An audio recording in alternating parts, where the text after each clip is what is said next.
Hey all, welcome to Handa Learning Family. So நான் உங்களோட Subha ma'am. இதுதான் நம்மளோட hanta learning Tamil medium channel. And இந்த சேனலை நிறைய பேர் சப்ஸ்கிரைப் பண்ணி உங்களோட சப்போர்ட் எல்லாத்தையும் கொடுத்துட்டு இருக்கீங்க. இன்னும் தமிழ் மீடியம் பசங்களா சப்ஸ்கிரைப் பண்ணலைன்னா சீக்கிரம் சப்ஸ்கிரைப் பண்ணிருங்க. இது உங்களுக்கு ஒரு பெரிய வாய்ப்பு. ஏன்னா நீங்க அதாவது உங்களுக்கு தேவை இருக்கக்கூடிய நிறைய வீடியோஸ் வந்துட்டு நீங்க இந்த சேனல்ல பார்க்க போறீங்க. உங்களுக்கு பெரிய சர்ப்ரைஸ் எல்லாம் பின்னாடி காத்துட்டு இருக்கு. அதெல்லாம் என்ன அப்படிங்கறத நான் முன்னாடியே சொல்லிட்டேன் அப்படின்னா உங்களுக்கு சர்ப்ரைஸ் போயிடும் இல்லையா? ஸோ நிறைய விஷயங்கள் உங்களுக்காக நாங்கள் எஃபர்ட் போட்டு கொடுக்க போறோம். ஸோ நீங்க அடுத்த லெவல் ஒரு எக்ஸாம் அட்டன் பண்ணணும்னாலும் அதுக்கும் உங்களுக்கு தமிழ்ல நாங்க கைட் பண்ண போறோம். ஸோ அதுக்கெல்லாம் நீங்க என்ன பண்ணணும்னா இந்த சேனலை சப்ஸ்கிரைப் பண்ணி வச்சுக்கோங்க. அண்ட் உங்களோட தமிழ் மீடியம் ஃப்ரெண்ட்ஸ் எல்லாத்துக்குமே வந்துட்டு என்ன பண்ணணும் அப்படின்னு பார்த்தோம்னா ஷேர் பண்ணிடணும். ஸோ நம்ம என்ன பண்ணிட்டு இருக்கோம் அப்படின்னு பார்த்தோம்னா நிறைய இம்பார்ட்டன்ட் கொஸ்டின்ஸ் வந்துட்டு நம்ம பார்த்துட்டு இருக்கோம். வெறும் கொஸ்டினா பார்க்காம அதை வந்துட்டு ஒரு டிஸ்கஸ் பண்ணிட்டு இருக்கோம். நம்ம ரெண்டு பேருமே சேர்ந்து நம்ம எல்லாருமே சேர்ந்து என்ன பண்றோம் அப்படின்னா இம்பார்ட்டன்ட் கொஸ்டின்ஸை வெறும் கொஸ்டினா மட்டும் பாத்துறாம டீப்பா போய் இறங்கி, ஏன்னா இனிமே நம்ம மேம் கிட்ட போய் மேம் எனக்கு இந்த கொஸ்டின் டவுட் இருக்கு மேம் சொல்லித்தாங்க மேம் அப்படின்னு கேட்டா மேமோட ஃபோக்கஸ் எல்லாம் இனிமே வந்துட்டு உன்னை எப்படியாவது பாஸ் பண்ண வைக்கணும். அட்லீஸ்ட் நீ வந்துட்டு ப்ராக்டிக்கல் எக்ஸாம்ல நான் உனக்கு ஒரு ஃபுல் மார்க் வாங்கி கொடுத்துடணும் அப்படிங்கிற ஒரு மைண்ட் தாட்டோட தான் மேம் இருப்பாங்க. ஸோ அவங்க கிட்ட கேட்க முடியாது இல்லையா? ஸோ நிறைய யூடியூப் சேனல்ல நம்ம தேடி பார்த்துருப்போம். பட் கரெக்டாக உங்களுக்கு கிடைச்சிருக்குமா அப்படிங்கிறது எனக்கு தெரியல. ஸோ நான் என்ன பண்ண போறேன்னா என்னால் முடிஞ்ச அளவுக்கு உங்களுக்கு சொல்லிக் கொடுக்கறதுக்கு ட்ரை பண்ண போறேன். ஸோ 2 மார்க்ஸ் எல்லாத்தையுமே வந்துட்டு நான் உங்களுக்கு 2 மார்க்கையும் 3 மார்க்கையும் 10th யூனிட்டுக்குள்ளது வந்துட்டு இன்னைக்கு நான் உங்களுக்கு சொல்லித்தரேன். இது யாருக்கு சப்போர்ட்டிவா இருக்குமோ இல்லையோ எனக்கு தெரியல. ஒரு சில பேருக்கு எனக்கு வந்துட்டு பாஸ் ஆகணுன்ற எண்ணம் இப்பதான் வந்திருக்கு அப்படின்னு நினைக்கிறவங்களுக்கு இது கொஞ்சம் சப்போர்ட்டிவா இருக்கும் அப்படின்னு சொல்லிட்டு எனக்கு தோணுது. அதனால நான் உங்களுக்கு இதை சொல்லி கொடுத்துட்டு இருக்கேன். ஸோ என்ன பார்க்க போறோங்கிறத வந்துட்டு நான் ஒரு 2 ஸ்லைடு ஆக்சுவலா போட்டிருந்தேன். பட் அதுல ஒரு ஸ்லைடு என்னாச்சுன்னு தெரியல, காணும். நாக்கு வேற கடிச்சிட்டேன், வலிக்குது. ஸோ ஒரு மாதிரி பேசினேன்னா போச்சுக்காதீங்க, பயங்கரமா நாக்கு கடிச்சிட்டேன். இதுக்கு முன்னாடி ஒரு டேக் போச்சா அதுல நாக்கு பயங்கரமா கடிச்சேன். ஸோ அதுல ஒரு ஸ்லைடு மட்டும் காணாம். பட் வந்துட்டு கொஸ்டினோட எக்ஸ்பிளனேஷன் எல்லாமே இருக்கும். இதுல ஒரு ஸ்லைடில் நான் கொடுத்துருக்கேன். இது எல்லாமே 3 மார்க்ஸ். ஓகேயா? ஸோ ஃபர்ஸ்ட் கொஸ்டினுக்கு டேரக்டா போயிடலாம். ரொம்ப நேரத்தை கடத்த விரும்பல. ஸோ உள்ளார்ந்த மற்றும் புறவியலான குறைக்கடத்திகளோட வேறுபாடு, இது ரொம்ப இம்பார்ட்டன்டான ஒரு 2 மார்க். 2 மார்க்லயும் கேட்கலாம், மேபி நமக்கு லக் இருந்தா 3 மார்க்லயும் கேட்கலாம். இதுல இருந்து நமக்கு கிரியேட்டிவ் ஒன் வேர்டும் கேட்கலாம். நீங்க படிக்கிற கொஸ்டின்ல இருந்தாப்பா கேட்பாங்க, ஆனா ட்விஸ்ட் பண்ணி கேட்பாங்க. அதனால நமக்கு அது புரியாம இருக்கலாம். ஸோ ஒண்ணுமே பண்ண முடியாது. ஸோ ஃபர்ஸ்ட் குறைக்கடத்திகள்லாம் என்னங்கிறது நமக்கு தெரியும். குறைக்கடத்திகள் என்னன்னு சொல்லுவோம் அப்படின்னா பகுதி அளவா மின்னோட்டத்தை கடத்தக்கூடியதை நம்ம குறைக்கடத்திகள் அப்படின்னு சொல்லுவோம். செமிகண்டக்டர்ஸ் அப்படின்னு சொல்லிட்டு சின்னதுல இருந்தே நம்ம படிச்சுட்டு வரோம். இதுல உள்ளார்ந்த கடத்தி புறவியலான குறைக்கடத்தி அப்படின்னு பார்த்தோம்னா உள்ளார்ந்த குறைக்கடத்திகளை மாசுகள் எதுவுமே கலக்காதுங்கிறாங்க. அது என்னென்ன மாசுகள் அப்படின்னு கேட்டோம்னா ஒரு சில இடங்கள்ல வந்துட்டு நம்மளால இந்த உள்ளார்ந்த நார்மலான குறைக்கடத்தியை வந்துட்டு பயன்படுத்த முடியாது. ஒரு நார்மலான குறைக்கடத்தி, அதைத்தான் நம்ம உள்ளார்ந்த குறைக்கடத்தின்னு சொல்லுவோம். எங்க அப்படின்னா எனக்கு வந்துட்டு ரூம் டெம்பரேச்சர்ல எனக்கு இந்த ரூம்குள்ள அதிகமான அளவுக்கு மின்னோட்டத்தை கடத்தணும் அப்படின்னா அந்த இடத்துல எனக்கு இந்த உள்ளார்ந்த குறைக்கடத்தி பயன்படாது. இப்போ நான் ரூம்ல வச்சிருக்க இந்த ஃபேனா இருக்கட்டும், இந்த ஃபேனுக்கு நார்மலா சும்மா ஒரு எக்ஸாம்பிளுக்கு நார்மலா கொடுக்கக்கூடிய கரண்ட்டை விட அதிகமா அந்த ஃபேனானது கடத்தணும் அப்படின்ற பட்சத்துல என்னால இந்த உள்ளார்ந்த குறைக்கடத்தியை பயன்படுத்த முடியாது. ஸோ நான் என்ன பண்ணுவேன் அப்படின்னு பார்த்தோம்னா அதுக்கு இன்னும் கொஞ்சம் அணுக்களை ஆட் பண்ணி இன்னும் கொஞ்சம் அணுக்கள் எல்லாம் கொடுத்து எக்ஸ்ட்ராவா கரண்ட்டை கனெக்ட் பண்ண வைக்கிறதுக்காக ஒரு சில வேலைப்பாடுகளை செய்வேன். அதைத்தான் நம்ம மாசு கலக்கிறதுன்னு சொல்றோம். ஓகேயா? ஸோ எக்ஸ்ட்ராவா அணுக்களை சேர்க்கிறது, அது பாசிட்டிவ் அணுக்களா இருக்கலாம், நெகட்டிவ் அணுக்களா இருக்கலாம், எதுவா வேணா இருக்கலாம். ஸோ எக்ஸ்ட்ராவா அணுக்களை சேர்க்கறது தான் நம்ம என்னன்னு சொல்றோம் அப்படின்னு பார்த்தோம்னா மாசு சேர்க்கறது அப்படின்னு சொல்றோம். ஸோ மாசு எதுவும் சேர்க்காம நார்மலா ஒரு டெம்பரேச்சர்ல ஒரு நார்மலான ஒரு அறை வெப்பநிலையில வந்துட்டு எனக்கு மின்னோட்டத்தை கடத்துச்சுன்னா அது உள்ளார்ந்த குறைக்கடத்தி. ஒரு சில அணுக்களை சேர்த்து எனக்கு அதே மாதிரி ஒரு நார்மல் டெம்பரேச்சர்ல எனக்கு வந்துட்டு அணுக்களை கடத்துச்சு, அதாவது எலக்ட்ரான்களை கடத்துச்சு. மூவிங் எலக்ட்ரானை வந்துட்டு நம்ம கரண்ட்னு சொல்றோமா? ஸோ எனக்கு கரண்ட் பாஸ் ஆச்சுன்னா அதைத்தான் நம்ம என்னன்னு சொல்றோம் அப்படின்னா புறவியலான குறைக்கடத்தி அப்படின்னு சொல்லிட்டு நம்ம சொல்றோம். ஸோ இந்த புறவியலான குறைக்கடத்தி வந்துட்டு எனக்கு எல்லா இடத்துலயும் யூஸ் ஆகும். ஆனா உள்ளார்ந்த குறைக்கடத்திகள் எல்லா இடத்துலயுமே எனக்கு யூஸ் ஆகாது. அப்படிங்கிறதுக்காக மட்டும்தான் உள்ளார்ந்த குறைக்கடத்திகளுக்குள்ள நம்ம அணுக்களை சேர்த்து புறவியலான குறைக்கடத்திகளை கொண்டு வந்தோம். கிளியரா? சோ இது மாசுக்கள் கலக்காத தூய கடத்தி, அதாவது அணுக்கள் எதையுமே சேர்க்காத ஒரு தூய கடத்தி. இதுல வந்துட்டு சிறிதளவு மாசுகள் சேர்க்கிறோம். ஏன்னா இதை வந்துட்டு எனக்கு மின் கடத்துற தன்மையை வந்துட்டு நான் அதிகப்படுத்தணும், எல்லா இடத்துலயும் மின்சாரத்தை நான் கடத்தணும் அப்படிங்கிறதுக்காக. மாசூட்டல் நடைபெறுவதில்லை. கண்டிப்பா இதுல நம்ம அணுக்களையே சேர்க்கலன்றப்போ அந்த இடத்துல மாசூட்டல் நடைபெறாது. மாசுங்கிறது இங்க அணுக்கள், ஞாபகம் வச்சுக்கோங்க. இங்க நம்ம அணுக்களை சேர்க்க தான் செய்யறோம். அப்ப அங்க மாசூட்டல் என்ன பண்ணும்? ஆட்டோமேட்டிக்கா நடைபெறும். கடத்தும் பட்டையில் உள்ள எலக்ட்ரான்கள் எண்ணிக்கையும் இணைதிறன் பட்டையில் உள்ள எலக்ட்ரான்களின் துகள்களின் எண்ணிக்கையும் சமம். இது உங்களுக்கு புரிஞ்சிருக்கும் நினைக்கிறேன். ஸோ கடத்தும் பட்டைன்னு ஒன்று இருக்கும், இணைதிறன் பட்டைன்னு ஒன்று இருக்கும். ஸோ இதை வந்துட்டு நீங்கள் லெசனுக்குள்ளே டீப்பாக படிச்சிருப்பீங்க. இதில் டீப்பாக போக ஆரம்பிச்சோம்னா இதே ஒரு பெரிய டைம் எடுத்துரும். ஸோ அதில் ரெண்டில் இருக்கக்கூடிய எலக்ட்ரான்களும் எப்படி இருக்கும் அப்படின்னு பார்த்தோம்னா சமமாக இருக்கும். ஆனால் இதில் வந்துட்டு நம்ம ரெண்டில் ஏதோ ஒன்றில் வந்துட்டு என்ன பண்ணியிருப்போம் அப்படின்னு பார்த்தோம்னா எக்ஸ்ட்ராவாக துளைகளையோ அல்லது அணுக்களையோ ஆட் பண்ணியிருப்போம். ஸோ கடத்தும் பட்டையிலையும் இணைதிறன் பட்டையிலையும் இருக்கக்கூடிய எலக்ட்ரான்களாக இருக்கட்டும் துளைகளாக இருக்கட்டும் ரெண்டுமே சமமாக இருந்துச்சுன்னா அது உள்ளார்ந்த குறைக்கடத்தி. ஆனால் கடத்தும் பட்டை இணைதிறன் பட்டை ரெண்டுக்கும் இடையில வந்துட்டு ரெண்டுல இருக்கக்கூடிய எலக்ட்ரான்களையோ துகள்களிலேயோ வேறுபாடுகள் இருந்துச்சுன்னா அதை நம்ம வந்துட்டு புறவியலான குறைக்கடத்திகள்னு சொல்றோம். ரெண்டே டைப் தான். ஒன்று எலக்ட்ரான்களை அதிகப்படுத்தி ஒரு வகை புறவியலான குறைக்கடத்திகளை கொண்டு வருவோம், இல்லைன்னா துளைகளை அதிகப்படுத்தி, நான் சொன்னலையே நாககிருஷ்ணன், ஸோ துளைகளை அதிகப்படுத்தி ஒரு வகையான புறவியலான குறைக்கடத்திகளை வந்துட்டு நம்ம கொண்டு வருவோம். ஜஸ்ட் அவ்வளவுதான். நெக்ஸ்ட் மின்கடத்தும் திறன் குறைவு, மின்கடத்தும் திறன் அதிகம். மின்கடத்துற திறன் அதிகப்படுத்துறதுக்காக தான் புறவியலான குறைக்கடத்தியை கொண்டு வந்தோம். ஸோ உள்ளார்ந்த குறைக்கடத்திகள்ல ஒரு வகையான அணுக்களை சேர்த்து தான் நம்ம புறவியலான குறைக்கடத்திகளை கொண்டு வர்றோம். ஓகே, எதுக்காக கொண்டு வந்தோம்? மின்கடத்துற தன்மையை அதிகப்படுத்துறதுக்காக. கிளியரா? ஸோ நெக்ஸ்ட் டாபிக் போயிடலாம். ஒரு டயோடில் கசிவு மின்னோட்டம் என்பதன் பொருள். பின்னோக்கு சார்பில், அதாவது பின்னோக்கு சார்பு நம்ம என்னத்த சொல்றோம் அப்படின்னு பார்த்தோம்னா, இப்போ பின்னோக்கு சார்பு அப்படிங்கறது வந்துட்டு நம்ம பாசிட்டிவ் எலக்ட்ரானை வந்துட்டு பாசிட்டிவ், அதாவது ஒரு கொடுக்கக்கூடிய எலக்ட்ரான்களை நம்ம நீங்க வந்துட்டு இந்த புக்ல பாத்தீங்கன்னா தெரியும். பின்னோக்கு சார்போட சிறப்பியல்புகள் அப்படிங்கிற ஒரு பேஜ் இருக்கும். ஸோ அதை மட்டும் நீங்க எடுத்து வச்சுக்கோங்க. இப்ப அதுக்கு முன்னாடி ஒண்ணு இருக்கு பாருங்கப்பா, பிஎன் சந்தி டயோடு அப்படின்னு சொல்லிட்டு ஒரு டாபிக் இருக்கா. அதுல பின்னோக்கு சார்பு அப்படிங்கிற ஒரு சின்ன டாபிக் எடுத்து வச்சுக்கோங்க. அதுல வந்துட்டு என்ன கொடுத்துருப்பாங்கன்னா, இந்த இடத்துல எனக்கு பி இருக்கும், இந்த இடத்துல எனக்கு என் இருக்கும். பி ஃபுல்லாவே எனக்கு வந்துட்டு துளைகளா இருக்கும், கரெக்டா. என் ஃபுல்லாவே வந்துட்டு எனக்கு வந்துட்டு எலக்ட்ரான்களா இருக்கும். ஸோ எனக்கு இந்த இடத்துல ஒரு சின்ன பேட்டரி கனெக்ஷன் கொடுத்துருப்பாங்க. ஸோ அதுல இருந்து என்ன பண்ணியிருப்பாங்க அப்படின்னு பார்த்தோம்னா, இந்த மாதிரி வந்துட்டு ரெண்டையுமே கனெக்ட் பண்ணி வச்சிருப்பாங்க. சென்டர்ல வந்துட்டு எனக்கு கேப் மாதிரி ஒன்று கொடுத்துருப்பாங்க. ஓகேயா? ஸோ இதுதான் வந்துட்டு எனக்கு பின்னோக்கு சார்பில் இருக்கக்கூடிய டயோடோட அமைப்பு அப்படின்னு சொல்லிட்டு கொடுத்துருப்பாங்க. இப்போ முன்னோக்கு சார்பை என்ன பண்ணிருப்பாங்கன்னா, நெகட்டிவோட வந்துட்டு பாசிட்டிவ் கனெக்ட் பண்ணாம நெகட்டிவோட நெகட்டிவ் கனெக்ட் பண்ணிருப்பாங்க, பாசிட்டிவோட பாசிட்டிவ் கனெக்ட் பண்ணிருப்பாங்க. சின்னதா நான் எக்ஸ்பிளைன் பண்ணிடுறேன் உங்களுக்கு ரெண்டுமே புரியணுங்கிறதுக்காக. இப்போ எனக்கு நேர்மின் துகளோட ஒரு நேர்மின், அதாவது நேர்மின் துகள்கள் இருக்கக்கூடிய அந்த இடத்துல நான் ஒரு நேர்மின்னோட்டம் கொண்டு ஒரு வயர் அதை கொண்டு போய் நான் கனெக்ட் பண்ணேன்னா அங்க எனக்கு என்ன ஆகும் பார்த்தோம்னா விலக்கு விசை நடக்கும். அந்த செக்டர்ல எனக்கு விலக்கு விசை நடக்கும். அதே மாதிரி எதிர்மின் துகளோட எதிர்மின் துகளை கொண்டு போய் கனெக்ட் பண்ணனா எனக்கு அந்த இடத்துலயும் விலக்கு விசை கிடைக்கும், கரெக்டா. சோ எனக்கு இது ரெண்டும் இந்த பக்கம் விளக்கம் அடையும் போது இங்க இருக்கக்கூடிய நேர்மின் துகளும் இங்க இருக்கக்கூடிய எதிர்மின் துகளும் உள்பக்கமா இழுக்க ஆரம்பிக்கும். நீங்க படத்தை பாத்தீங்கன்னா புரியும். முன்னோக்கு சார்பில் இருக்கக்கூடிய படத்தை பாருங்க. எனக்கு இந்த சைடு இருக்கக்கூடியது எல்லாமே பாசிட்டிவ், இந்த சைடு இருக்கக்கூடியது எல்லாமே நெகட்டிவ். ஸோ நான் இந்த பாசிட்டிவோட என்ன பண்ண போறேன்னா பாசிட்டிவை கனெக்ட் பண்றேன், இந்த நெகட்டிவோட என்ன பண்ண போறேன்னா நெகட்டிவை கனெக்ட் பண்றேன். ஸோ இது ரெண்டையும் நான் இந்த மாதிரி கனெக்ட் பண்ணும்போது எனக்கு இந்த நெகட்டிவும் இந்த பாசிட்டிவும் இந்த நெகட்டிவும் இந்த பக்கமா இழுக்கும் போது உள்ளுக்குள்ள இருக்கக்கூடிய இந்த பாசிட்டிவும் இந்த நெகட்டிவும் இந்த பக்கமா உள்ள வர ஆரம்பிக்கும். அப்ப எனக்கு மின்னோட்டமானது ஜாஸ்தி ஆகும். இதான் நம்ம முன்னோக்கு சார்புன்னு சொல்றோம். அப்போ பின்னோக்கு சார்புங்கிறது என்னன்னா, இந்த சைடு இருக்கக்கூடிய பாசிட்டிவோட நான் ஒரு நெகட்டிவ் கனெக்ட் பண்ணிடுறேன். இதோ இருக்கா, நான் இங்க வந்துட்டு எனக்கு பிளஸ் இருக்கு, இங்க நான் மைனஸை கனெக்ட் பண்றேன். எனக்கு இங்க வந்துட்டு மைனஸ் இருக்கு, இங்க பிளஸ் இருக்குன்னு ஞாபகம் வச்சு, சாரி, இங்க வந்துட்டு எனக்கு பிளஸ் இருக்கு. ஓகேயா? ஸோ இங்க எனக்கு பிளஸ் இருக்கு, இங்க வந்துட்டு நான் வந்துட்டு மைனஸை கனெக்ட் பண்றேன்.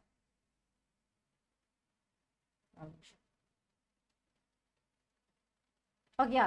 ஸோ நான் இங்க மைனஸையும் இங்க பிளஸையும் கொடுத்தாச்சு, இங்க மைனஸையும் இங்க பிளஸையும் கொடுத்தாச்சு. அப்போ எனக்கு என்ன ஆகும், இங்க இருந்து போகக்கூடிய மைனஸ் எல்லாமே இங்க இருக்கக்கூடிய பிளஸ் அயனிகளை வந்துட்டு வெளியில இழுக்க ஆரம்பிக்கும். அதே மாதிரி இங்க இருந்து போகக்கூடிய பிளஸ் இங்க இருக்கக்கூடிய மைனஸ் எல்லாத்தையுமே இந்த பக்கமா வெளியில இழுக்க ஆரம்பிக்கும். அப்போ எனக்கு நடுவுல இருக்குது இல்லையா, அப்படி நடுவுல இருக்கக்கூடிய அந்த பட்டை இருக்கு இல்லையா, அந்த பட்டை அகலம் எனக்கு பெருசாயிட்டே போகும். அப்படி பெருசாயிட்டே போச்சுன்னா எனக்கு அந்த இடத்துல மின்னோட்டமே இருக்காது. அதைத்தான் பின்னோக்கு சார்புன்னு சொன்னோம். ஓகேயா?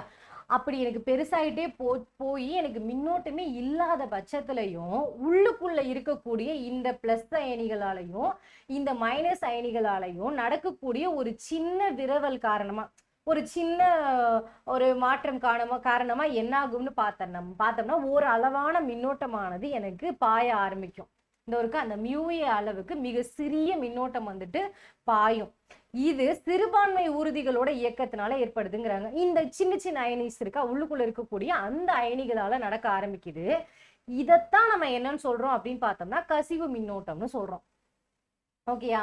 நான் பாசிட்டிவ் பின்னோக்கு சார்பு தான் கசிவு மின்னோட்டத்துக்கு காரணம். பின்னோக்கு சார்புல நம்ம என்ன பண்ணுவோம், பாசிட்டிவையும் நெகட்டிவையும் கனெக்ட் பண்ணுவோம், இந்த சைடும் பாசிட்டிவ் நெகட்டிவா கனெக்ட் பண்ணுவோம். அப்படின்ற பட்சத்துல இருக்கிற எலக்ட்ரான்கள் எல்லாமே ஒன்ன கவர ஆரம்பிக்கும் போது எனக்கு அந்த பட்டையகம் இருக்கு, அது பெருசாயிட்டே போகும். அப்ப எனக்கு மின்னோட்டமானது பாயவே பாயாது அந்த இடத்துல. ஆனாலும் உள்ளுக்குள்ள இருக்கக்கூடிய அந்த அயனிகளால எனக்கு என்ன ஆகும்னா சின்ன அளவுக்கான மின்னோட்டம் பாயும். அந்த மின்னோட்டத்தை தான் நம்ம என்னன்னு சொல்றோம்னா கசிவு மின்னோட்டம் அப்படின்னு சொல்றோம்.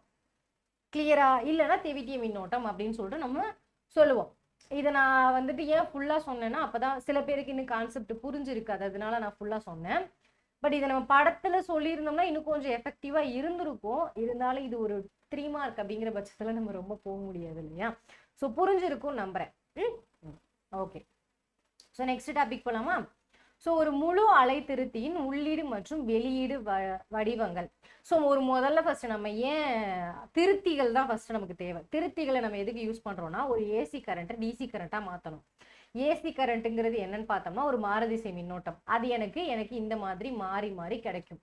டிசி கரண்ட்டுங்கிறது எனக்கு இந்த ஷேப்ல மட்டும்தான் கிடைக்கும். அப்ப இந்த மாதிரி இருக்கக்கூடிய ஒரு மின்னோட்டத்தை நான் இந்த மாதிரி மாத்துறதை தான் ஒரு திருத்தின்னு சொல்றேன்.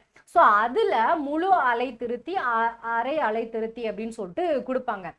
ரொம்ப டீப்பா போவேணாம். ஸோ அதை நம்ம 5 மார்க்ல பார்த்துக்கலாம். முழு அலை திருத்தியோட உள்ளீடு வடிவம் இந்த மாதிரி இருக்கும். ஏன்னா நம்ம கொடுக்கக்கூடியது ஒரு மாறுதிசை மின்னோட்டம், அது எனக்கு இந்த ஷேப்ல இருக்கும்.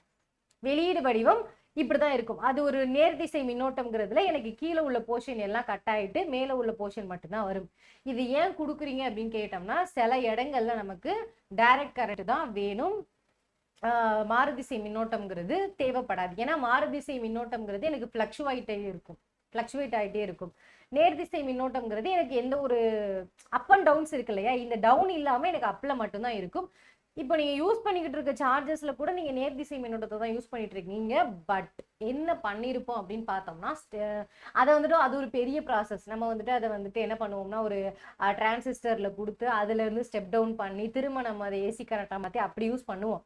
பட் எதுக்கு இந்த திருத்திகள் யூஸ் ஆகுதுன்னா ஒரு ஏசி கரண்ட்டை டிசியா மாற்றணும்.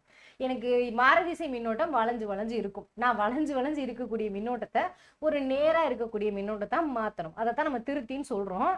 அதோட வடிவம்னு பார்த்தோம்னா மாறுதிசை மின்னோட்டத்தோட வடிவம் இப்படிதான் இருக்கும். நமக்கு தெரியும் நேர்திசை மின்னோட்டம் இப்படி இருக்கும். இந்த விஐயையும் இந்த V0ஐயும் இந்த நாட்டு இது எல்லாத்தையும் கொஞ்சம் மறக்காம என்ன பண்ணணும்னா நீங்க இதுல பிக்ஸ் பண்ணிக்கோங்க. இதுதான் படம். கிளியரா? ஓகே, ஸோ நெக்ஸ்ட் டாபிக் போலாமா?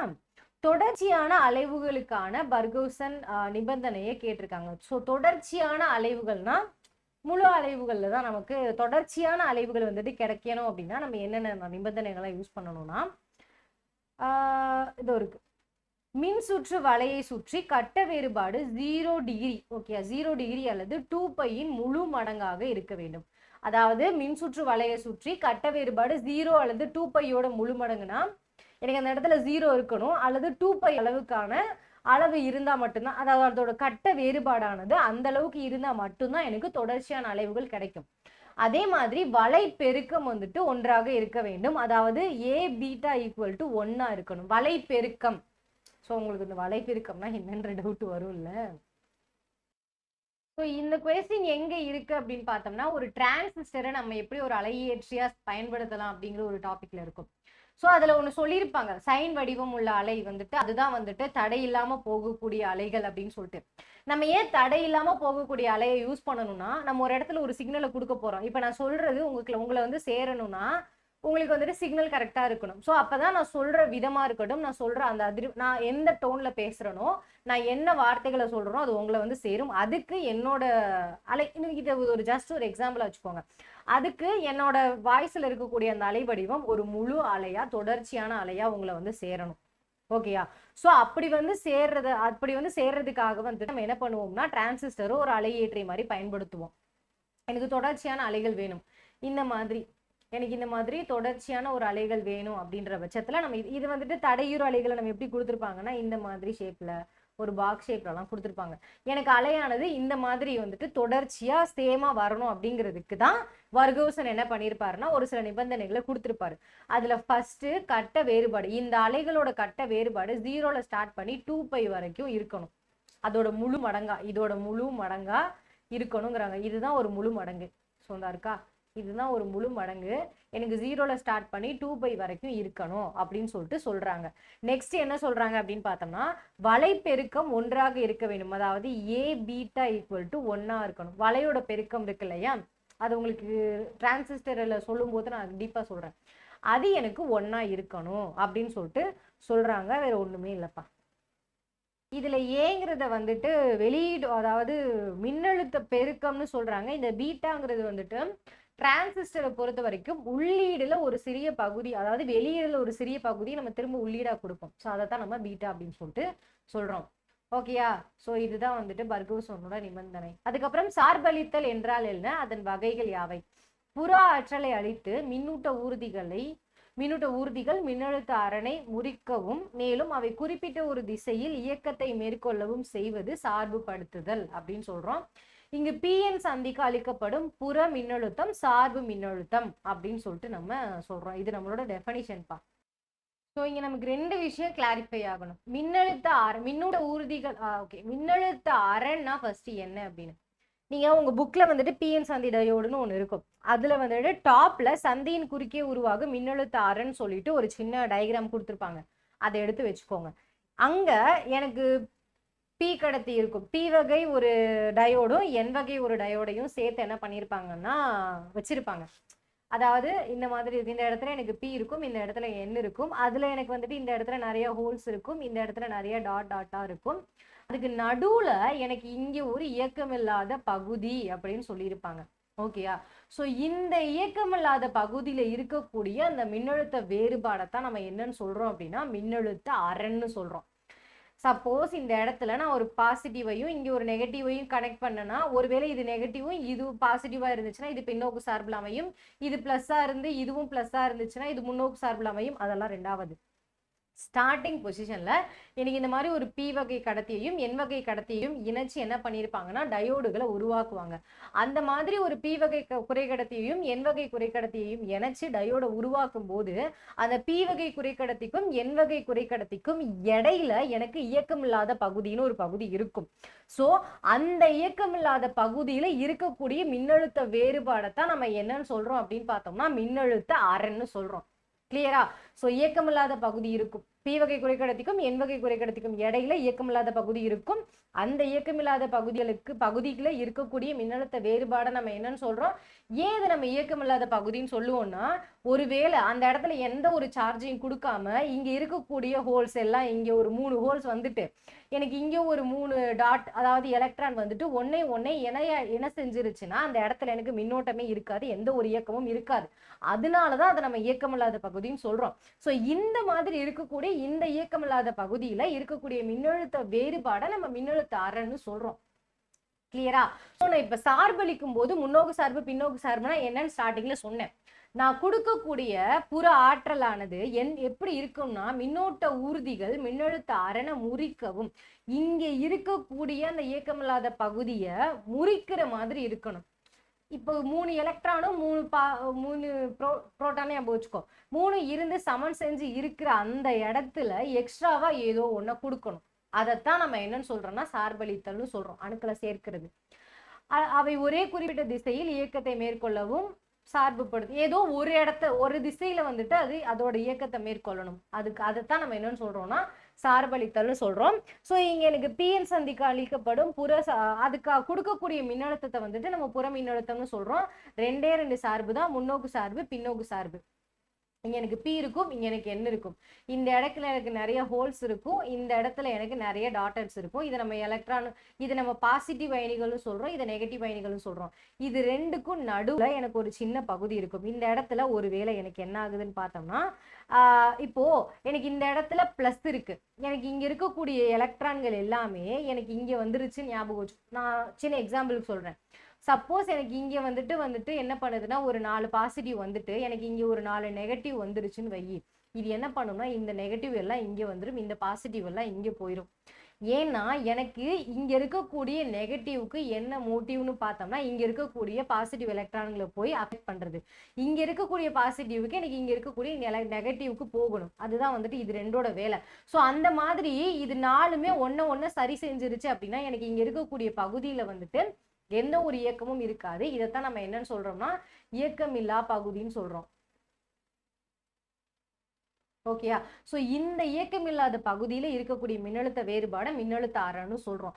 நம்ம கொடுக்கக்கூடிய புற மின்னோட்டமானது இந்த மின்னழுத்த அரணை உடைக்கிற மாதிரியும் இதுல இருந்து ரெண்டு திசையிலையும் மாறி மாறி போகக்கூடியது ஏதோ ஒரு திசையில அதோடைய எலக்ட்ரான்களோட அந்த அந்த அணுக்களோட திசையை வந்துட்டு ஏதோ ஒரு குறிப்பிட்ட திசையில மாத்துற மாதிரியும் இருக்கணும். அதைத்தான் நம்ம சார்பளித்தல்னு சொல்றோம். அப்படி சார்பளித்தலுக்கு நம்ம கொடுக்கக்கூடிய மின்னோட்டத்தை சார்பு மின்னோட்டம்னு சொல்லுவோம். சார்பளித்தல் எத்தனைனா ரெண்டே ரெண்டு வகை தான், முன்னோக்கு சார்பு பின்னோக்கு சார்பு. முன்னோக்கு சார்புல நம்ம வந்துட்டு என்ன பண்ணுவோம்னா ரெண்டையுமே வந்துட்டு ஒரே திசையில கொடுப்போம். இங்க பிளஸ்ஸை கொடுப்போம், இங்க மைனஸை கொடுப்போம். அப்படி கொடுத்துட்டோம் அப்படின்னா சாரி அது வந்துட்டு முன்னோக்கு சார்பு. பின்னோக்கு சார்புல இங்க மைனஸையும் இங்க பிளஸ்ஸையும் சேர்த்து கொடுத்தோம்னா அது வந்துட்டு பின்னோக்கு சார்பு. அதனால என்னென்ன விளைவுகள் வருங்கிறது உங்களுக்கு ஆல்ரெடி நான் சொல்லிட்டேன், மறந்துட்டீங்களோ? இன்னொருக்கு அப்படி பார்த்துருங்க. ஸோ இதுதான் வந்துட்டு முன்னோக்கு சார்பு பின்னோக்கு சார்பு. இங்க பாருங்க மின்னழுத்த அரண் டாபிக் அடுத்த ஒரு பெரிய கொஸ்டினாவே கேட்டிருக்காங்க. இதான்ப்பா இதுல வந்துட்டு நம்ம ஒரே விஷயத்தை தான் திரும்ப திரும்ப படிக்கிற மாதிரி இருக்கும். ஸோ மின்னழுத்த அரண்னா என்னன்னா இயக்கமில்லாத பகுதியின் அகவிலக்கு விசையானது மேலும் கட்டுரா எலக்ட்ரான்கள் சந்தியின் குறுக்கே விரவுவதை தடுக்கும். இந்த இயக்கமில்லாத பகுதியின் குறுக்கே உள்ள மின்னழுத்த வேறுபாடு தான் மின்னழுத்த அரண் VB அப்படிங்கிறாங்க. இயக்கமில்லாத பகுதியில என்ன பண்ணும்னா எனக்கு இங்க வந்துட்டு ஒரு 4 பிளஸ் இருந்துச்சுன்னா எனக்கு இங்க வந்துட்டு ஒரு 4 நெகட்டிவ் இருக்கும். ஆக்சுவலா இது மாறி இருக்கும், இது இங்க போயிருக்கும், எனக்கு இது இங்க வந்திருக்கும். அப்படின்றப்போ ரெண்டுமே பேலன்ஸ் ஆயிருக்கும். அதனால எனக்கு இங்க வந்துட்டு எந்த ஒரு மின்னோட்டமும் இருக்காது. ஓகேயா?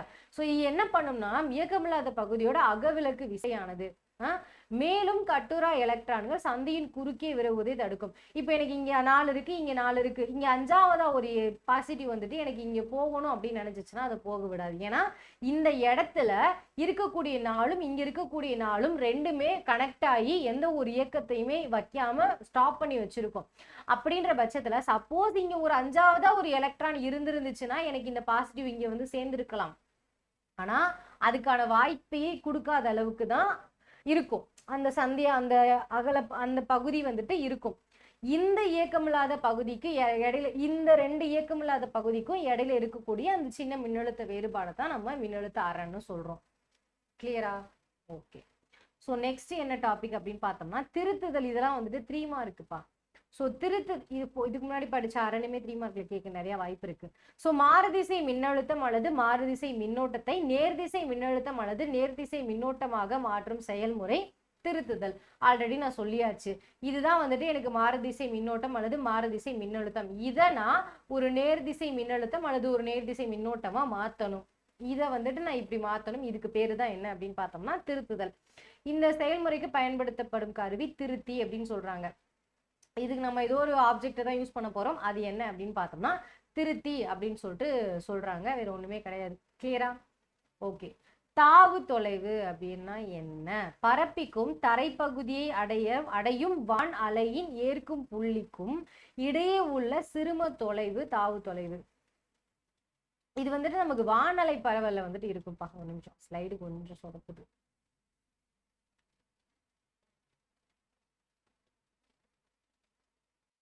ஸோ வானலை பரவல என்ன நடக்கும் அப்படின்னு பார்த்தோம்னா நம்ம சிக்னலை டைரக்டா வந்துட்டு அயனி மண்டலத்துக்கு அனுப்பி அயனி மண்டலமானது அங்கிருந்து எதிரொலிச்சு எனக்கு சிக்னலை வந்துட்டு இன்னொரு இடத்துக்கு கொடுக்கும். இதை வந்துட்டு ஒரு இப்போ நான் என்னோட இதை நான் முன்னாடியே உங்களுக்கு நீங்க ஆப்ல கிளாஸ் பார்த்துட்டு இருந்தீங்கன்னா புரிஞ்சிருக்கும் கிளியரா. ஸோ நான் பேசுறதை வந்துட்டு இன்னும் ஒரு 4 சேனல் லோக்கல் சேனல் மட்டும் இல்லாம ஒரு ஒரு ஒரு சன் டிவி, ஒரு ஸ்டார் விஜய் அந்த ரேஞ்சுக்கு அல்லது அதர் கண்ட்ரீஸ்ல அதர் ஸ்டேட்ஸ்ல இருக்கக்கூடிய சேனல் வரைக்கும் என்னோட வீடியோ தெரியணும் அப்படின்னு பார்த்தோம்னா ஜஸ்ட் ஒரு எக்ஸாம்பிளுக்கு அதுக்கு எனக்கு இந்த வானலை பரவல் வந்துட்டு யூஸ் ஆகும். சிக்னலை வந்துட்டு கடத்துறதுக்கு தானே. ஸோ ஒரு இடத்துல நான் கொடுக்கக்கூடிய சிக்னல் ஆனது எனக்கு அயனி மண்டலம் வரைக்கும் போய் அயனி மண்டலத்தினால எதிரொலிப்பு அடைஞ்சு எனக்கு இன்னொரு இடத்துக்கு போய் சேர்ந்துச்சுன்னா அதை நான் வானலை பரவல்னு சொல்லுவேன். சும்மா ஷார்ட்டா சொல்லணுமா இப்படி சொல்லிக்கலாம். ஸோ என்ன அப்படின்னா பரப்பி அப்படிங்கிறது பரப்பிக்கும் தரைப்பகுதியை அடையும் வானலையின் ஏற்கும் புள்ளிக்கும். இப்ப நான் சிக்னல் ஒரு இடத்துல இருந்து கொடுக்குறேன் இல்லையா? ஸோ நான் சிக்னல் இங்க இருந்து கொடுக்குறேன் அப்படின்னா இப்போ நான் இங்க இருந்து சிக்னல் கொடுக்குறேன்னா இது எல்லாமே எனக்கு இங்க இருக்கக்கூடிய அயனி மண்டலத்துக்கு போகும். அதுல இருந்து எதிரொலிச்சு எனக்கு சிக்னல்ஸ் எல்லாமே வந்துட்டு இந்த இடத்துக்கு வந்து சேரும். ஸோ நான் இங்க கொடுக்கக்கூடிய சிக்னல் ஒரு அளவான இடம் வரைக்கும் கிடைக்கும். ஸோ இந்த இடத்துல எனக்கு சுத்தமா கிடைக்காது, இந்த பர்டிகுலர் பிளேஸ்ல சுத்தமா கிடைக்காது. நான் இப்போ இங்கனக்குள்ள டவர் நீங்க பாத்தீங்கன்னா தெரியும், டவருக்கு பக்கத்துல போய் நின்றோம் அப்படின்னா நமக்கு ஈஸியா டவர் கிடைக்கும். ஓகேயா? இப்போ நமக்கு சுத்தி இருக்கு, பட் பழைய காலத்துல பக்கத்துல போய் நிற்கும் போது ஓரளவு கிடைக்கும். ஏன் ஒரு தெருவுக்கு தெரு அல்லது வந்துட்டு ஒரு ஊருக்கு ஊர் நமக்கு டவர் வைக்கிறாங்கன்னா, ஒரு ஊர்ல இருக்கக்கூடிய சிக்னல் ஆனது சப்போஸ் அடுத்த ஊர்ல இல்லை அப்படின்னா அது ஒரு பர்டிகுலர் தூரம் வரைக்கும் தான் இருக்கும். கொஞ்சம் தூரத்துக்கு மேல நமக்கு கிடைக்காது, சிக்னலே கிடைக்காது. நீங்க சிக்னல் கிடைக்காத ஏரியாவில் பாத்தீங்கன்னா கிடைக்கும். ஸோ அந்த மாதிரி ஒரு இடத்துல நான் இங்க ஒரு டவரை வச்சிருக்கேன்னா எனக்கு இந்த தூரத்துக்கு கொஞ்சம் தூரத்துக்கு மேல வந்துட்டு எனக்கு சுத்தமா சிக்னலே கிடைக்காது. ஓகேயா? அதை தான் சொல்றாங்க பரப்பிக்கும். இந்த பரப்பிக்கும் தரைப்பகுதி அடையும் வானலையின் ஏற்கும் புள்ளி, இந்த ஏற்கும் புள்ளிக்கும் இடையில இருக்கக்கூடிய இந்த சின்ன கேப்பை தான் நம்ம என்னன்னு சொல்றோம்னா தாவு தொலைவுன்னு சொல்றோம். எனக்கு எந்த இடத்துல சுத்தமா சிக்னலே கிடைக்காம இருக்கோ அதைத்தான் நம்ம தாவு தொலைவுன்னு சொல்றோம். ஒரு இடத்துல ஒரு ஒரு ஆண்டனாவையோ இல்லை ஒரு டவரையோ நான் வச்சிருக்கேன், அந்த டவர்ல இருந்து நான் சிக்னலை கொடுக்குறேன், அது வாயு மண்டலத்துக்கு போய் எனக்கு இப்போ எனக்கு ரிசீவ் ஆகுதுன்னு வச்சுக்கோங்க. எனக்கு ரிசீவ் ஆகுறதுக்கு முன்னாடி ஒரு குறிப்பிட்ட இடம் வரைக்கும் தான் நான் அந்த இடம் குறுக்கக்கூடிய இடத்துல இருக்கக்கூடிய சிக்னல் ஆனது கிடைக்கும். இப்போ உங்க ஊர்ல வந்துட்டு ஒரு டவர் இருக்கு அப்படின்னா அது பக்கத்து ஊருக்காரவங்களுக்கு கிடைக்குமான்னு கேட்டா பக்கத்து ஊர்ல ஒரு தெரு வரைக்கும் கிடைக்கும், 2வது தெருவுக்கு மேல கிடைக்காது. அதே நீங்க வானலை பரவல் பண்ணீங்கன்னா 3வது தெருவுக்கு உங்களோட முதல் தெருவுல நீங்க இருக்கீங்க, 3வது தெருவுக்கு உங்களோட சிக்னல் போகும். நீங்க இருக்கக்கூடிய இடத்துல இருந்து டவர்ல இருந்து சிக்னல் அனுப்புறீங்க, அது வான்வழி மூலமா எனக்கு 3வது தெருவுக்கு போயிருச்சு. நீங்க இருக்கக்கூடிய இடத்துல இருக்கக்கூடிய சிக்னல் 2வது தெருவுல முதல் தெரு வரைக்கும் இருக்கும், முதல் வீடு வரைக்கும் இருக்கும். 2வது வீட்டுக்கு கிடைக்குமான்னு பார்த்தா கிடைக்காது. அப்ப அந்த 2வது வீட்டுக்கும் 3வது தெருவுக்கும் இடையில இருக்கக்கூடிய அந்த சின்ன கேப்பை தான் என்னன்னு சொல்றோம்னா தாவு தொலைவுன்னு சொல்றோம். கிளியரா? ஓகே, இதுக்கு மேல குழப்பம் வேணாம். நெக்ஸ்ட் டாபிக் போயிடலாம். நெக்ஸ்ட் என்ன அப்படின்னு பார்த்தோம்னா சரிவு முறிவு மற்றும் செனர் முறிவு ஆகியவற்றை வேறுபடுத்துக. ஸோ குறை கடத்தியில் உயர் மின்னழுத்தம் செலுத்தி கட்டுரா எலக்ட்ரான் அல்லது மின்னோட்டத்தை அதிகப்படுத்துற நிகழ்வை தான் நம்ம என்ன சொல்றோம் அப்படின்னு பார்த்தோம்னா சரிவு முறிவுன்னு சொல்றோம். ஸோ ஒரு குறை கடத்தியில வந்துட்டு என்ன பண்ணணும்னா ஒரு உயர் மின்னழுத்தத்தை செலுத்துறோம். இப்போ குறை கடத்தி அப்படிங்கிற பட்சத்துல அது வந்துட்டு ஒரு அளவுக்கு தான் எலக்ட்ரான்கள் வந்துட்டு மூவிங்ல இருக்கும். குறை கடத்தி தானப்பா, அது நம்ம கரண்ட்டை கொடுத்தோன்னா டக்குன்னுலாம் கடத்தாது, ஒரு அளவா தான் கடத்தும். அப்படின்ற பட்சத்துல அங்க எலக்ட்ரான்களோட இயக்கம்னு பார்த்தோம்னா ஒரு அளவா இருக்கும். ஸோ அப்படி இருக்கக்கூடிய ஒரு குறை கடத்தியில வந்துட்டு நம்ம என்ன பண்ண போறோம்னா மின்னோட்டத்தை அதிகரிக்கிறதுக்காக ஒரு உயர் மின்னழுத்தத்தை கொடுக்குறோம். அதைத்தான் நம்ம என்னன்னு சொல்றோம் அப்படின்னு பார்த்தோம்னா சரிவு முறிவுன்னு சொல்றோம். செனர் முறிவுங்கிறது இணைதிறன் பட்டையிலிருந்து கடத்தும் பட்டைக்கு எலக்ட்ரான்கள் செல்லும் நிகழ்வு. ஸோ இணைதிறன் பட்டை வந்துட்டு எனக்கு கீழே இருக்கும். ஸோ இதுல இருந்து எனக்கு கடத்தும் பட்டைக்கு இங்க இருக்கக்கூடிய எலக்ட்ரான்கள் இடையில இருக்கு. நீங்க படம் பார்த்தீங்கன்னா தெரியும், படம்னா அதாவது புக்ல இருக்கக்கூடிய அந்த படத்தை பார்த்தீங்கன்னா தெரியும். இங்க இருக்க எலக்ட்ரான்கள் எனக்கு இங்க போகக்கூடிய ஒரு டயோட்ல இருந்து எனக்கு இன்னொரு வகை ஒரு குறைக்கடத்தில இருந்து இன்னொரு குறைக்கடத்திக்கு எனக்கு எலக்ட்ரான்கள் மூவ் ஆகக்கூடிய தன்மையை தான் செறிவு முறிவுன்னு சொல்றோம். ஓகேயா? இயக்கமில்லாத பகுதி பெருசா இருக்கும், இங்க இயக்கமில்லாத பகுதி சின்னதா இருக்கும். இதுக்கு ரெண்டுக்கும் இடையில இருக்கக்கூடிய அந்த சின்ன கேப்பு அது வந்துட்டு பெருசா இருந்துச்சுன்னா அது வந்துட்டு எனக்கு சரிவு முறிவா இருக்கும். அதுவே சின்னதா இருந்துச்சுன்னா அது எனக்கு செனர் முறிவா இருக்கும். மின்புலம் வலிமை குறைவு, மின்புலம் வலிமையானது. ஏன்னா எனக்கு இங்க இயக்கமில்லாத பகுதி சின்னதா இருக்குன்ற பட்சத்துல என்னால எலக்ட்ரான்களை நிறைய பாஸ் பண்ண முடியும். அப்போ எனக்கு மின்புலமானது அதிகமா இருக்கும். இங்க வந்துட்டு இயக்கமில்லாத பகுதி பெருசா இருக்குன்ற பட்சத்துல இயக்கமில்லாத பகுதி தான் பெருசா இருக்கு, அப்ப எனக்கு இங்க மின்னோட்டமே அந்த அளவுக்கு போயிருக்காது. அப்படின்றப்ப மின்புலம் கண்டிப்பா கம்மியா இருக்கும். எலக்ட்ரான் துளை ஜோடிகள் உருவாகும், எலக்ட்ரான் உமிழப்படும். இங்க வந்துட்டு எலக்ட்ரான் துளை ஜோடிகள் உருவாகும்னா நான் சொன்னலையா இங்க ஹோல்ஸ் இருக்கும், இங்க வந்துட்டு எனக்கு இங்க எலக்ட்ரான்கள் இருக்கும், அந்த ஜோடிகள் வந்துட்டு எனக்கு உருவாகும் அப்படிங்கிறாங்க. எனக்கு எலக்ட்ரான்கள் உமிழப்படும். இது செனர் முறிவு பொறுத்த வரைக்கும் நான் ஒரு அளவுக்கு மேல என்ன ஆகும் அப்படின்னு பார்த்தோம்னா அங்க இருக்கக்கூடிய எலக்ட்ரான்களானது எஸ்கேப் ஆகும். எனக்கு அந்த குறைக்கடத்தியிலிருந்து எனக்கு எஸ்கேப் ஆகுற போதுண்டா சாமி அப்படின்னு வெளில ஓடும். அதைத்தான் நம்ம செனர் முறிவுன்னு சொல்லுவோம்.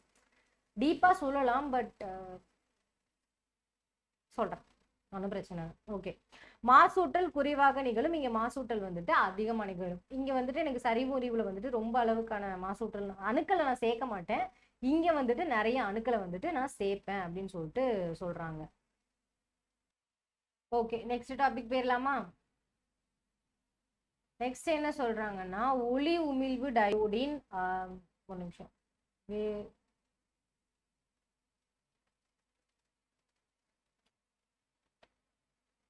பயன்பாடுகள் தான் கேட்டிருக்காங்க.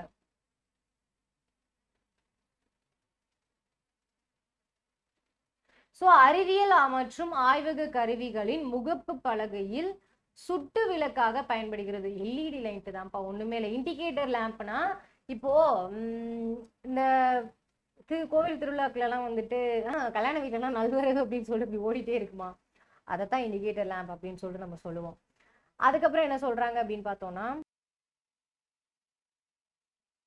ஸோ 7 உறுப்பு காட்சி திரையாக பயன்படுகிறதுனா ஒண்ணுமே கிடையாது. இப்போ நம்ம டிஜிட்டல் கிளாக்லாம் பார்த்தோம்னா அதுல வந்துட்டு எனக்கு டிஜிட்டல்ஸ்ல இருக்கும்போது நமக்கு தெரியும் இல்லையா, ஸோ லைட்ல இந்த ஒரு 7 லெட், அதாவது நியூமரிக்கல்ஸ் நம்பர்ஸை வந்துட்டு எனக்கு டிஸ்பிளே பண்ணி காட்டுறதுக்கும், உங்களுக்கு எப்படி சொல்றது, மைக்ரோ ஓவன்ல வந்துட்டு என்ன டைமிங் இருக்கு அப்படின்னு காட்டுறதுக்கும், ஃப்ரிட்ஜில் டைமிங் காட்டுறதுக்கும், வாஷிங் மிஷின்ல துணி போட்டுட்டா என்ன டைமிங்ல வந்துட்டு அது ரன் ஆகிக்கிட்டு இருக்கு அப்படிங்கிறத காட்டுறது இல்லையா, அதைத்தான் நம்ம 7 டிஸ்பிளேன்னு சொல்றோம். அதாவது 7 செக்மெண்ட் டிஸ்பிளே அப்படின்னு சொல்லிட்டு நம்ம சொல்றோம்.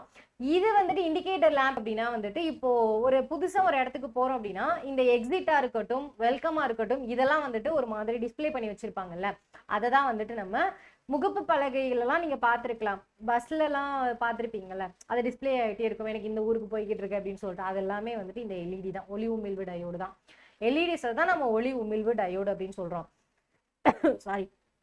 போக்குவரத்து சைகை விளக்குகள், அந்த red light, red, green, yellow வருமா, அது. அவசர கால ஊர்திகள் விளக்குகள், இந்த சைரன் சவுண்டு கத்திட்டே போகுமா அந்த இடத்துல. தொலைக்காட்சி, அரை குளிரூட்டி ஆகியவற்றில் தொலை இயக்கி கருவிகளாக பயன்படுது. ரிமோட்லலாம் நமக்கு முன்னாடி ஒரு சின்ன சென்சார், ஒரு குட்டி லைட் இருக்கும். அது வந்துட்டு நம்ம ஒரு டைம் ரிமோட்டை ப்ரெஸ் பண்ணும் போதும் லைட் ஒரு மாதிரி ரெட் கலர்ல ப்ரெஸ் ஆகிட்டே இருக்கும். பார்த்தீங்கன்னா உங்களுக்கு தெரியும். இப்போவே போய் ரிமோட்டை எடுத்து இப்படி பாருங்க, உங்களோட ஃப்ரண்ட்ல பார்த்தீங்கன்னா ஒரு குட்டி லைட் கொடுத்துருப்பாங்க. அந்த இடத்துலலாம் எனக்கு ஒளி உமிழ்வு டயோடு தான் வந்துட்டு யூஸ் ஆகிக்கிட்டு இருக்கு. ஸோ நெக்ஸ்ட் கொஸ்டின் போயிடலாமா? இதெல்லாம் பார்த்தாலே படிக்கிற மாதிரியா ஒன்று. ஸோ சூரிய மின்கலங்களோட தத்துவம். சூரிய மின்கலம் அல்லது ஒளி வோல்டா மின்கலமானது ஒளி வோல்டா விளைவு என்னும் தத்துவத்தின் அடிப்படையில செயல்படுது. இதோட தத்துவம்னு பார்த்தோம்னா ஒளி வோல்டா விளைவு. அது என்ன பண்ணும்னா, சூரிய மின்கலத்தின் பிஎன் சந்தி மீது சூரிய ஒளி படும்போது அதற்கேற்ப மின்னியக்கு விசையை வந்துட்டு உருவாக்குது. பிஎன் சந்திங்கிறது ஒண்ணுமே கிடையாது, எனக்கு பிங்கிறதும் ஒரு வகையான குறைக்கடத்தி தான், என்னங்கிறது ஒரு வகையான குறைக்கடத்தி தான். இது ரெண்டையும் ஜாயின் பண்ணும்போது எனக்கு பிஎன் சந்தி வந்துட்டு ஒரு டயோடு, அந்த டயோடு உருவாகுது. ஸோ அந்த மாதிரி ஒரு பேனல் நீங்க வந்துட்டு சூரிய மின்கலன்களை பார்த்தீங்கன்னா உங்களுக்கு தெரியும், ஒரு பேனல் மாதிரி ஒரு போர்டு மாதிரி வச்சிருப்பாங்க, பார்த்திருக்கீங்களா? ஸோ அந்த போர்டு மேல எனக்கு சூரிய ஒளி படும்போது அதுக்கேற்ற மாதிரியான மின்னியக்கு விசைய, இப்போ நார்மலா நம்ம வீட்டுலலாம் பாக்குற ஒரு விஷயம் தானேப்பா, சூரிய ஒளி மூலமா கரண்ட்டை நம்ம பாக்குறோம். சூரிய ஒளியில இருந்து எனக்கு வந்துட்டு பல்பு எரியுது அப்படின்னு சொல்லிட்டு நீங்க படிச்சிருக்கீங்கல்ல, பார்த்திருக்கீங்கல்ல. ஸோ அந்த பேனலை தான் நம்ம பிஎன் சந்தின்னு சொல்றோம். அந்த பேனல் மேல எனக்கு சூரிய ஒளி வரும்போது எனக்கு அந்த சூரிய ஒளிய எனக்கு அது மின்னியக்கு விசையா கொடுக்குது. அதுக்கான தத்துவத்தை நம்ம என்னன்னு சொல்றோம் அப்படின்னா ஒளி வோல்டா விளைவு அப்படின்னு சொல்லிட்டு சொல்றோம். இதுதான் வந்துட்டு சூரிய மின்கலனோட தத்துவம். கிளியரா? சூரிய ஒளியா எனக்கு மின்னோட்டமா தருது. அதுக்கு யூஸ் பண்ண போறது என்னன்னு பார்த்தோம்னா ஒரு பிஎன் சந்தி டயோடு தான், அது வேற ஒண்ணுமே கிடையாது. ஓகே, ஒரு டயோடு ஒரு திசை கருவி என அழைக்கப்படுகிறது. விளக்குக. ஒரு நல்லியல்பு டயோடானது முன்னோக்கு சார்பில் மின்னோட்டத்தை ஒரே திசையில் மட்டுமே செல்ல அனுமதிக்கும், பின்னோக்கு சார்பில் மின்னோட்டத்தை கடத்தாது. இப்போ எனக்கு முன்னோக்கு சார்புன்ற போது எனக்கு என்ன ஆகும்னு பார்த்தோம்னா, ஜஸ்ட் இது ஒரு பி, இது ஒரு எண்ணா இருந்துச்சுன்னா எனக்கு இது பாசிட்டிவா இருந்து இது நெகட்டிவா இருந்துச்சுன்னா எனக்கு இங்க பாசிட்டிவா இருக்கும், இங்க வந்துட்டு எனக்கு திரும்ப நெகட்டிவா இருக்கும். அப்படின்ற பட்சத்துல இது ரெண்டுமே இந்த திசையில இழுக்க ஆரம்பிக்கும். ஆனா உள்ளுக்குள்ள எனக்கு என்ன நடக்கும்னா ஒரே திசையில ரெண்டுமே என்ன பண்ணும் அப்படின்னா எலக்ட்ரான்களை ஈர்க்க ஆரம்பிக்கும். அப்ப எனக்கு இதுக்குள்ள என்ன நடக்கும் அப்படின்னு பார்த்தோம்னா, இந்த கேப் கொஞ்சம் கொஞ்சமா கம்மியாகி எனக்கு இதுக்குள்ள எலக்ட்ரான்களோட மூவ்மெண்ட் ஜாஸ்தியாகி ஏதோ ஒரு திசையில வந்துட்டு மின்னோட்டமானது பாய ஆரம்பிக்கும். இது ஒரு முன்னோக்கு சார்பில் அமைஞ்சா மட்டும்தான். பின்னோக்கு சார்பில் எனக்கு இந்த கேப் வந்துட்டு பெருசாயிட்டே போகும், எனக்கு இந்த இடத்துல எந்த ஒரு மின்னோட்டமும் பாயாது. அப்ப எனக்கு மின்னோட்டமானது சுழியா இருக்கும். அப்போ எனக்கு ஏதோ ஒரு திசையில வந்துட்டு மின்னோட்டத்தை வந்துட்டு முன்னோக்கு சார்பில் இருக்கும்போது ஒரு டயோடு கடத்த வைக்குது அப்படின்னா அதை நம்ம திசை காட்டு கருவின்னு சொல்றதுல தப்பே இல்லை. ஏன்னா ஒரு டைப்ல மட்டும்தான் அது வந்துட்டு மின்னோட்டத்தை கடத்த வைக்குது, இன்னொரு டைப்ல அது எனக்கு ஃபுல்லா சுழி ஆயிருது. ஸோ இது ஒரு திசையில் சுழி மின்தடையும் மறு திசையில் முடிவிலா மின்தடையையும் கொடுக்கும். எனவே ஒரு டயோடு திசை காட்டும் கருவி அப்படின்னு அழைக்குது. எனக்கு ஒரு பர்டிகுலர்ல முன்னோக்கு சார்புல மின்னோட்டத்தை கடத்த வைக்குது, பின்னோக்கு சார்புல எனக்கு மின்னோட்டத்தை கடத்த வைக்காது, சுழியாக்கிடுது. அப்படின்றப்போ ஒருவேளை அந்த டயோடு முன்னோக்கு சார்பில் அமைஞ்சிருச்சுன்னா எனக்கு மின்னோட்டமானது ஒரு திசையை நோக்கி கடத்த ஆரம்பிக்கும். அதனால எனக்கு டயோடானது ஒரு திசை காட்டும் கருவி, திசை கருவி அப்படின்னு சொல்லிட்டு சொல்றோம் அப்படிங்கிறாங்க. So final அவ்வளோதான்ப்பா. ஸோ இன்னைக்கு நம்ம நிறைய கொஷின் பார்த்தாச்சு. இதுல ஏதாவது உங்களுக்கு டவுட் இருந்துச்சுன்னா கண்டிப்பா கீழே கேளுங்க. ஏதாச்சும் ஒரு விஷயம் புரியலைன்னா மேம் எனக்கு இந்த ஒரு செக்மெண்ட் மட்டும் புரியலை அப்படின்னு சொல்லிட்டு நீங்கள் சொல்லுங்கள். எனக்கு தெரிஞ்சு உங்களுக்கு குழப்பி இருக்காது. பிகாஸ் நீங்கள் ஸ்டார்டிங்லேருந்து பிஎன் ஜங்ஷன்லாம் படிச்சுட்டு தான் இருக்கீங்க. பட் படிக்காதவங்களுக்காக தான் நான் சொன்னேன், ரிப்பீட் பண்ண வேண்டியது வந்துட்டு.